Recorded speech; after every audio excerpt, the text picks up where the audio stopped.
যে আমাৰ Chirang district health society চিৰাঙৰ পৰা আমি আহিছোঁ স্বাস্থ্য সেৱা অভিযানৰ আণ্ডাৰত স্পেচিয়েল হেল্থ মেলা আমাৰ নাকেদৰা বাজাৰত HWCত আজি আমাৰ কেম্পৰ উদ্দেশ্য হ'ল মানে দুটা, এটা হ'ল মানে ট্ৰিটমেণ্ট আৰু এটা হ'ল এৱাৰনেছ। তো ট্ৰিটমেণ্টত আমি মেইন আমাৰ মানে আমি স্পুটাম কালেকশ্যন কৰিম মানে TB পেচেণ্টৰ কাৰণে। মানে কমিউনিটিত বহুত TB পেচেণ্ট থাকে, কিন্তু এইবিলাক আমাৰ ডিটেক্ট নহয়, মানে পেচেণ্টে কাহি থাকে, ভাবে এইটো মানে সাধাৰণ চৰ্দি জ্বৰ কাহ, সেইকাৰণে ডক্টৰৰ ওচৰত নাযায়। তো আমি সেই আনডিটেক্টেড কেছখিনি আমি টাৰ্গেট কৰিছোঁ, স্পুটাম এক্সামিনেশ্যন কৰিম। আৰু এইটো interior area, malaria prawn area, যদিও আজি মেলেৰিয়াৰ প্ৰাদুৰ্ভাৱ কমিছে, কিন্তু তথাপিও দেখা যায় যে টেষ্ট কৰিলে ওলায় মানে কিছুমান। আমি ব্লাড কালেকশ্যন কৰিম। যেনেকৈ চুগাৰটো আজি মহামাৰীৰ নিচিনা দেখা দিছে মানুহৰ মাজত। তো বহুত মানুহ আছে যে 4-5 বছৰ যদি ডায়েবেটিছ আছে, মানে চুগাৰ আছে, গম নাপায়, এইটো মানে কোনো চিমটম নাপায় চুগাৰৰ। গতিকে আমি RBS টেষ্টটো মানে ৰেণ্ডম ব্লাড চুগাৰটো টেষ্ট কৰিম। এইটোৰ দ্বাৰাই আমাৰ যিবিলাক পেচেণ্ট ডায়েবেটিছ আছে কিন্তু গম নাপায়, এইবিলাক আমাৰ ডিটেক্ট কৰিম।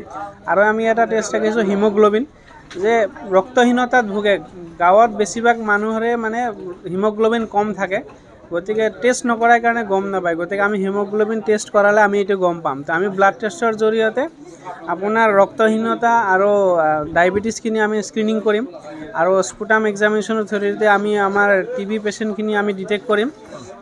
লগতে আমাৰ আপোনাৰ গাইনী পেচেণ্টৰ আমাৰ গাইনকলজিষ্ট আছে, আমাৰ গাইনী পেচেণ্টৰ যিখিনি মানে ANC চেকআপ বা হাই ৰিস্ক প্ৰেগনেঞ্চি, এইখিনি আমি ডিটেক্ট কৰিব চেষ্টা কৰিম। আৰু এইখিনি ডিটেক্ট কৰি আমি JSB চিভিল হস্পিটেল বা হায়াৰ চেণ্টাৰত য'ত এপ্ৰপ্ৰিয়েট সুবিধা আছে তাত আমি ৰেফাৰ কৰিম।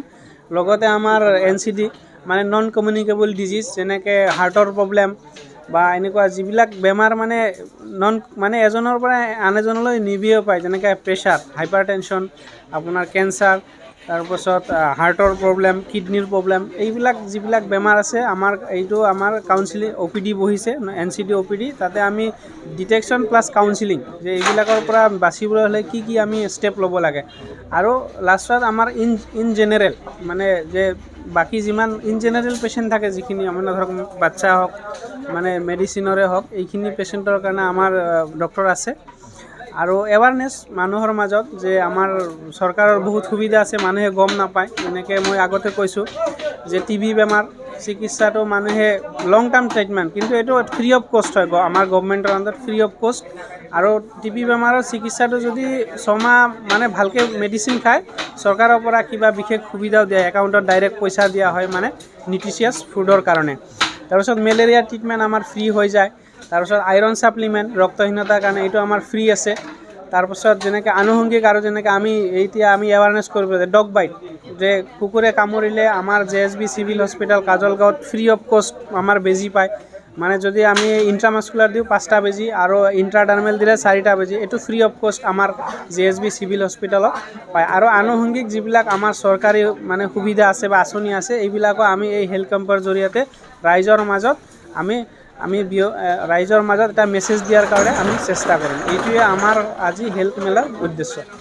আমি ইয়াতে আহি বহুত ভাল লাগিছে, আৰু মানে মানুহ জাগাখিনি চাফা কৰি এটা মানে সুন্দৰ আয়োজন কৰিছে, আৰু ৰাইজৰ পৰা আমি সঁহাৰি পাইছোঁ, মানে ৰাইজ মানে কোঅপাৰেটিভ সহযোগ কৰিছে আমাৰ লগত, ভালে লাগিছে। আমি ভাবোঁ যে সুচাৰুৰূপে আমি কেম্প মানে আমি চলাই নিব চেষ্টা কৰিম, আৰু আমি আমাৰ পৰা 100% ট্ৰাই কৰিম যে ৰাইজক আমাৰ গভৰ্ণমেণ্টৰ যিখিনি ফ্ৰী সুবিধা আছে এইখিনি আমি মানে স্পটত দিয়াৰ চেষ্টা কৰিম। আৰু যিখিনি সুবিধা আছে যিখিনি আমাৰ সুবিধা আছে এইখিনি আমি ৰাইজৰ মাজত সজাগতা সৃষ্টি কৰাৰ কাৰণে আমি চেষ্টা কৰিম। আমি এডভাইজ দিম যে আমাৰ JSB চিভিল হস্পিটেল চিৰাং ডিষ্ট্ৰিক্টৰ আমাৰ district centre hospital, main hospital, তাতে আমাৰ CT স্কেন, এক্সৰে ফ্ৰী হৈ যায়, ফ্ৰী অফ কষ্ট। আপুনি যদি প্ৰাইভেটত CT স্কেন কৰিব যায় 2000ৰ পৰা 3000 টকা লাগে নৰ্মেল CT স্কেন। আৰু এটা মানে কণ্ট্ৰাষ্ট ইণ্টেনচিটি বুলি কয়, এইটো এটা মানে আপোনাৰ ভেইনত বেজী এটা দি কৰে, এইটো নাৰ্ছিং হোমত কৰিব গ'লে 6-7 হাজাৰ টকা লাগে। এইটো CT স্কেনো আমাৰ JSB চিভিল হস্পিটেল ফ্ৰী হয়, এক্সৰে ফ্ৰী হয়। আমাৰ ৰিচেণ্টলি আল্ট্ৰাছ'ন'গ্ৰাফিৰ মানে ছাৰ্ভিচো আৰম্ভ হৈছে। আৰু ব্লাড যিখিনি মোটামুটি আপোনাৰ haemoglobin, sugar, liver, thyroid, kidney, তাৰপিছত ভাইৰেল প্ৰফাইল, এইখিনি আমাৰ চব ফ্ৰী হৈ যায়। আৰু এটা কথা এইখিনিত মই ক'ব খোজোঁ যে আমাৰ national viral hepatitis control programme বুলি এটা প্ৰগ্ৰেম আছে, তাতে ভাইৰেল হেপাটাইটিছ যিটো বেমাৰৰ ট্ৰিটমেণ্টটো বহুত খৰচী হয়, কষ্টলি হয়, আপোনাৰ 60-70 হাজাৰ টকা লাগিব ট্ৰিটমেণ্ট কৰা। এইখিনি মেডিচিনো আমাৰ JSB চিভিল হস্পিটেলত ফ্ৰী আছে আৰু তাৰে মই নডেল অফিচাৰ হয়। গতিকে যদি ভাইৰেল হেপাটাইটিছ বেমাৰ আছে আপোনালোকে JSB চিভিল হস্পিটেলত যোগাযোগ কৰিব পাৰে। আৰু যদি কিছুমান বেমাৰ আছে যে আমাৰ তাতে গ'লে আমি ধৰিব পাৰিলোঁ, সুবিধা নাই, সেইখিনি আমি আপোনালোকক মানে ফ্ৰী অফ কষ্ট আমি বৰপেটা মেডিকেল বা গুৱাহাটী মেডিকেল কলেজত আমি 108ত আপোনাৰ ফ্ৰী অফ কষ্টত আমি ৰেফাৰ কৰি দিব পাৰিম। মানে আপোনালোকে যদি হস্পিটেলত যায় ট্ৰিটমেণ্ট হ'ব, যদি নহয় ক'ত যাব লাগে এই সু উপদেশটো আমি দি দিব পাৰিম মানুহক।